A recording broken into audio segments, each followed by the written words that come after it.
Good morning and welcome to our colorful book talk. Um, I wanted to talk to you a little bit again about summer reading.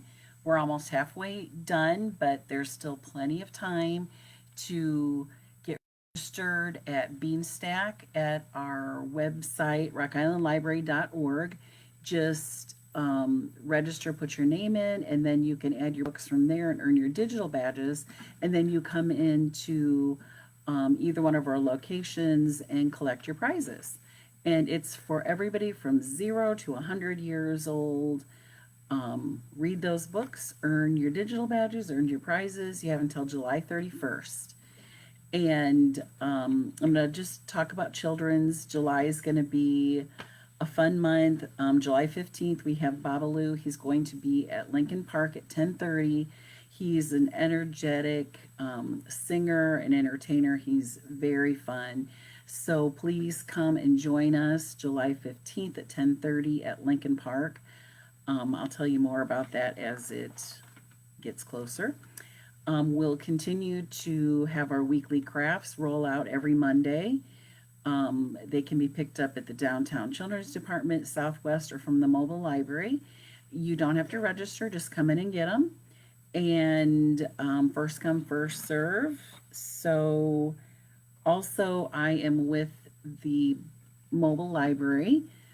Our summer to go, if you look on our webpage, rockislandlibrary.org, there is a schedule for the library to go, and then also there's a whole summer reading challenge section that tells you everything you need to know about summer reading. But I'm going to do virtual story time on Tuesdays at 10:30 here on Facebook. And then on Monday, Wednesday, Thursday, I'm with the mobile library in the morning and the afternoons. And I read a couple stories, we do some activities, and of course, you can check out books or return books from the on mobile library. So that's the fun stuff coming up for July. And so I am reading The Rainbow. And this week I am reviewing or talking about Green Books. And this is a great series of graphic novels, The Bad Guys. And this is Do You Think He Saw Us? And this is by Aaron Blabey, is the author. And again, this is a graphic novel. And it is bad guys, not good guys. But these bad guys, it's a shark, a wolf, a snake, and a piranha. And these are normally bad guys, but they're trying to do good. And it's been really hard for them, but they are good guys, but really a shark is a bad guy. But anyway, they're on their way to save the world from robotic aliens that were sent here to destroy the earth. And they were in their pod, but it actually turned out to be a time machine, and they were taken back 65 million years in the past. Now they are trying to not get eaten by dinosaurs.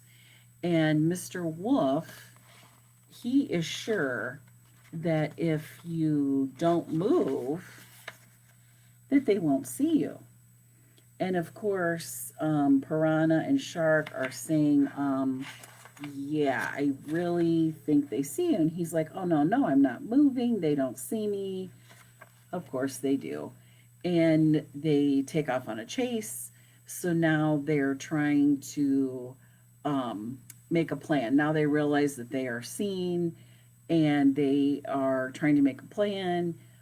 Um, they finally get to the disabled time machine, but the dinosaurs are hot on their trail. Mr. Shark becomes a tree in order so they can hide. Mr. Piranha actually gets lodged in one of the dinosaurs' nostril. How will they get back to their time machine and get back to when they were going to save the earth from robotic aliens? So this is, like I said, this is a great book, a cute book. Bad Guys, Do You Think He Saw Us by Aaron Blabey, part of a great series. Okay, this is called Maybe a Mermaid by Josephine Cameron. And this is a really cute story. This is about Anthony Gillis and her mom.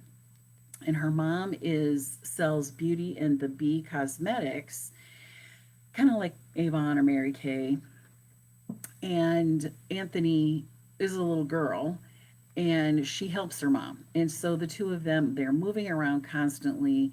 She tries to make these goals for herself, and she's done so well that she's actually drives a bee mobile, which is very embarrassing to Anthony. So at the last day of fifth grade, well, she's given herself a new goal. She says when she gets to be like the queen bee, um, that they're going to go to this resort, the showboat resort that she went to when she was little, where she made a true blue friend. And so at the end of fifth grade, her mom picks her up in the bee mobile and says, "We're heading to the showboat." And she's like, "Oh my gosh, she became the queen bee." And so, of course, Anthony's very excited for her mom. They're very close. They're kind of in this together. Anthony's a good sales girl as well. And so Anthony is like, "I want to make a true blue friend like my mom did when she was at camp when she was younger." But it's hard for her because they travel all over trying to sell the Beauty and the Bee cosmetics, and they don't really stay in one place very long. So she has these goals for her true blue friend, what she wants them to be. She thinks that at this Thunder Lake, at the Showboat Resort, that she is going to find this true blue friend. And so they get there, and the place has really run downhill. This was when her mom was little. Now this place is a dump. And but Anthony's like, "That's okay." Her mom talked about, oh, she swam and she water skied, and it was just the best time ever. And they can barely make their way to their cabin because it's so overgrown. They've met this lady at the office who looks kind of bizarre, and they're really not quite sure about her. She had the sequin dress on, and they're just like, "Okay, fine." So the thing is that she doesn't know how to swim. Anthony doesn't know how to swim, so when her mom signs her for swimming lessons, she wants to go with the kids her age, but she can't. She has to go with like the guppies or whatever, and that makes her embarrassed. And there's people there that are teasing her, and she's like, this really isn't any different than when I'm at home. But her mom sees her true blue friend at a little grocery store, and she can't believe that she's there. And she goes, "Oh yeah, we live here now in this area." And she says, "You should come and stay with me, and don't stay at the showboat. It's just a dump." And she's like, "Oh no, no." Well, her daughter, Maddie, Anthony remembers meeting her, and she thought, "Oh, this will be my true blue friend. After all, this lady is my mom's true blue friend." Well, Maddie turns out to be one of the persons that teases her the most, that she can't swim, which, makes her really unhappy. Um, she also finds out that her mom really didn't become the queen bee, but they had basically left their apartment without paying, and they came to this showboat because her mom had already prepaid for this vacation. So they're there for 6 weeks, all that she's prepaid for. And after that, they're homeless. So Maddie has her hands full. And on top of that, every night she keeps hearing this big splashing. And her mom she kind of says, "Oh, it's probably a loon." And she says, "But it's this really big splash." So she stays up one night, and she thinks she sees something. And so she goes back to the front office, and she's talking to this weird lady at the desk who kind of appeared out of nowhere. And she's thinking that maybe she could be a mermaid, because back in the day there was talk that there was a mermaid. So check it out, see if she is a mermaid, how they manage. Do they stay? Do they have to go? What happens? Do they get to go back home? Does she make a true blue friend? Check it out.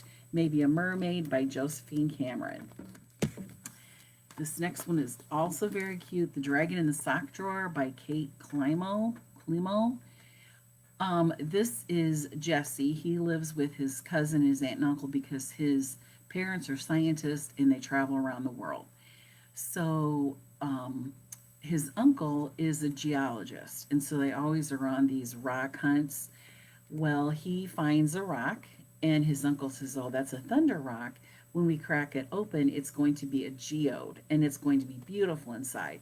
But when Jesse found this rock, he actually heard it yelling his name, "Jesse, Jesse, help me," inside the rock. And he says it kind of smells like chili peppers. And he's like, I'm thinking to himself, I don't think this is a normal rock. Well, his uncle says, let's crack this open and look at the geode. Well, the blade breaks for the saw. He tries something more powerful and it just won't crack. And Jesse's like, I don't want you to mess with this.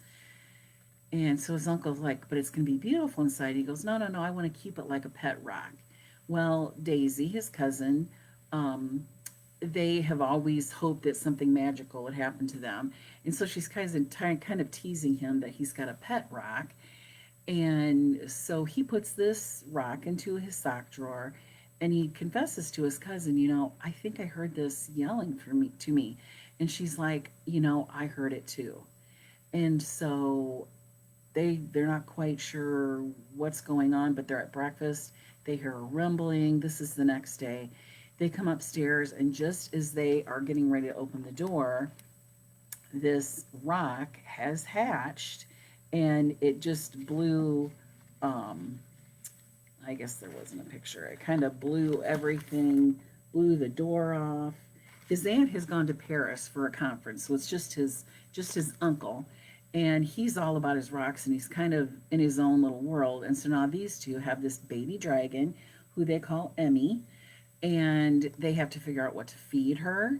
They have to figure out how to take care of her. And like children, Emmy gets bigger and bigger. And on top of that, there is a car that has been sitting outside Jesse's window.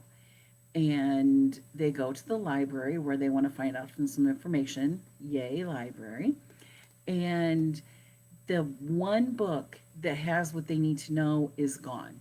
But they look to see who the author was, and they go home and they Google it, and they come to a website, founddragon.org, and they see that there is a professor at the local college that might know about dragons. Well, when they finally talk to him, they realize that he is up to no good. So check it out, The Dragon in the Sock Drawer by Kate Climo. And the last one is Nathaniel Flood, Beastologist, The Unicorn's Tale. So this is Nathaniel, and his parents are missing. They are also scientists, but they're missing. And he is with his Aunt Philomena, or Aunt Phil, and she is a beastologist. She takes care of magical animals. She gets them back to health. She takes care of them. And Nathaniel is a beastologist in training. And he wants to find Obadiah Flood because he's the one that has the information where his parents are. So this is all he wants to do. But of course, her being a beastologist, she has to take care of the animals. And right now, there's a unicorn that is sick. And that comes first before trying to find Obadiah. So he gets to learn all about a unicorn. So after the unicorn, he's like, okay, can we go look now? And she's like, well, I hear that there is a dragon or some kind of dragon, little eel kind of looking. They call it something I